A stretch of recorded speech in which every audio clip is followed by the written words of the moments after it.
RFI, Afrique Midi. La vie en vrai.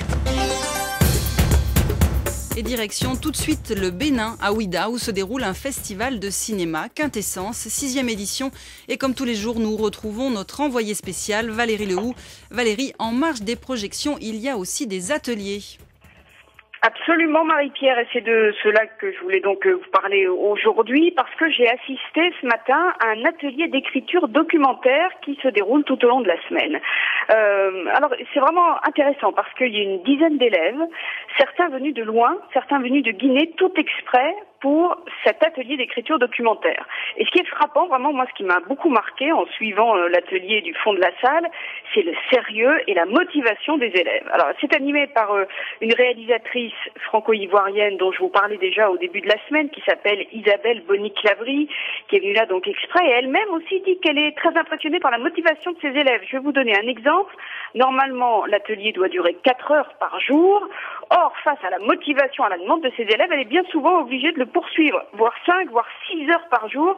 Et quand elle dit au bout de 2 ou 3 heures, maintenant on va faire une petite pause, eh bien tous se regardent avec un petit sourire en coin et disent non, nous on veut pas faire de pause, on veut continuer d'apprendre. Alors qu'apprennent-ils? Eh bien, Isabelle Boni-Clavry leur enseigne la meilleure façon de monter un projet de documentaire sous tous ses aspects.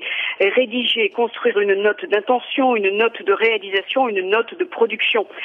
Chaque élève a donc son propre projet qu'il construit, qu'il défend devant les autres stagiaires. Tout cela avec les conseils, les remarques d'Isabelle Boni-Clavry. Je peux vous dire qu'elle ne fait aucune concession, qu'elle est même parfois assez sévère dans la façon dont elle peut rectifier le tir, apporter des précisions, dire attention là, ce n'est pas clair, là je ne vois pas le film, décris-moi, donne-moi plus de détails, donne-moi plus de précisions. Mais tout le monde l'écoute avec beaucoup d'attention. Par exemple, moi j'ai écouté un garçon qui a un projet de documentaire sur l'alphabet typique du Bénin.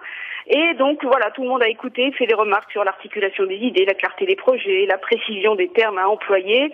Les autres élèves écoutent avec, je vous le disais, beaucoup d'attention et réagissent. On sent vraiment une grande implication, à tel point que je crois sincèrement qu'on peut dire que cet atelier-là, c'est la grande réussite de ce festival Quintessence, de cette 6e édition de Quintessence. Alors évidemment, en marge des projections, il y a l'atelier. En marge de l'atelier, il y a les projections, j'ai envie de dire aussi.